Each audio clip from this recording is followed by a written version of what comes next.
To Ali ज़ई vlogs. अरे कोई सरफरोश को बुलाओ यार, लड़की बड़ी तमन्ना कर रही है उसकी। अरे भाई मसला क्या है, हमको ये बताओ। सोशल मीडिया पे तुम्हारे नारे सुन सुन के कान पक गए। कोई आजादी मांग रहा है, कोई खूनी इनकलाब लाना चाहता है, कोई ईवानों को हिलाना चाह रहा है, और कोई मशाल खान की रूह को जिंदा करना चाहता है। भाई मसला क्या है भाई, मसला बताओ। ये सरकार बैठी हुई है मसला हल करने के लिए, मसला तो हमें नजर ही नहीं आ रहा तुम लोगों के मार्च में यार। हद होती है। ये नंगे पुंगे लोंडे लपाड़े लोंडियों को लेकर रोडों पे निकल आते हैं। इस पाकिस्तान का बहुत बड़ा मसला ये है, जिसको देखो रोड पे आके आजादी मांगने लग जाता है, सरफरोशी। अबे मजाक कर रहे हो तुम उन कश्मीरियों के साथ जो सही मायनों में आजादी के हकदार हैं और आजादी का नारा लगाते हैं। उस नारे की वैल्यू गिरा रहे हो तुम लोग। मसला क्या है इनका, मैं आपको दिखाता हूं, जरा गौर से समाअत फरमाइएगा इस लड़की के नारों को।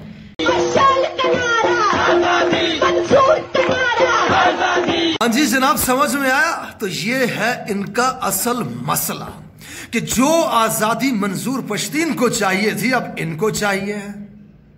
इसे कहते हैं 5th जनरेशन वॉर। कभी आजादी मार्च, कभी औरत राज, कभी मोमबत्ती माफिया, कभी स्टूडेंट सॉलिडरिटी मार्च। एक शक्ल में अगर इदारे इनको दबाएंगे तो ये दूसरी शक्ल में आपको उभरते हुए नजर आएंगे। और ऐसे ही लोग आसमा शिराजी, हामिद मीर, जियो न्यूज जैसे इनको कवरेज देते हुए नजर आएंगे। असल मसला इस मुल्क का यह है कि इस मुल्क की यूनिवर्सिटीज में दो तरह के स्टूडेंट्स और प्रोफेसर्स पाए जाते हैं। एक वो जो यूनिवर्सिटीज में पढ़ने जाते हैं, अपने माँ बाप की इज्जत को लेके वहां पर लेक्चर्स लेते हैं, अच्छे से पढ़ते हैं, अच्छे मार्क्स के साथ पास होते हैं और कहीं ना कहीं इस मुल्क की खिदमत करने लग जाते हैं। और दूसरे जो चर्स, पाउडर, आइस, नशा करने के लिए यूनिवर्सिटीज जाते हैं, लोंडियां फंसाने के लिए, भले अपनी बहनें उनकी बरकत मार्केट में लौंडे फंसा रही हो, पढ़ा तो उनसे जाता नहीं है, तो फिर वो शुगल करने के लिए माइक लेके रोड पे निकल आते हैं। निकम्मे, निठल्ले, गंदे, मैले, सस्ते, बदतमीज, बदजुबान, बदकिरदार, बदअखलाक, जाहिल लोग। ऐसे लोग यूनिवर्सिटीज में भी पाए जाते हैं स्टूडेंट्स के नाम पर, जो इस तरह की हरकतें करते हैं। कोई खानदानी लड़का या लड़की आपको इस मार्च में नजर नहीं आएगा। और दो तरह के प्रोफेसर्स, एक वो जो अपने हकूक की अदायगी करते हुए इस मुल्क की नौजवान नस्ल को पढ़ाते हैं और इस मुल्क का फ्यूचर बनाते हैं, और दूसरे जो 4 किताबें पढ़ने के बाद अपने आप को अरिस्तु समझने लगते हैं।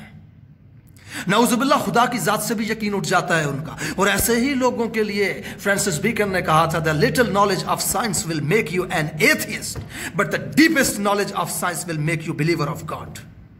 ऐसे लोग यूनिवर्सिटीज के फ्लोर को, क्लासरूम्स को इस्तेमाल करते हुए हुकूमत के खिलाफ, इस मुल्क के निजाम के खिलाफ, इस मुल्क की रवायात, इस मुल्क के नजरिए के खिलाफ स्टूडेंट्स का जहन गंदा करते हैं। यहां तक कि खुदा की जात से भी यकीन उठाने की बात करते हैं। आपने बहुत सारी वीडियोस देखी होगी ऐसे प्रोफेसर्स की, जो ट्विटर, फेसबुक, सोशल मीडिया पर बैठे हुए इस तरह के कॉलम्स लिखते हैं, इस तरह की वीडियोस बनाते हैं। ऐसे गंदे, नीच, घटिया प्रोफेसर्स के ऊपर इस हुकूमत की नजर होनी चाहिए, जो तालीमी इदारों के अंदर बैठकर स्टूडेंट्स के जहन में ऐसी गलतफहमियां पैदा करते हैं। Thank you very much for watching. अगर आपको बात समझ आ गई है तो इसको शेयर कर लीजिएगा। अल्लाह ब्लेस यू।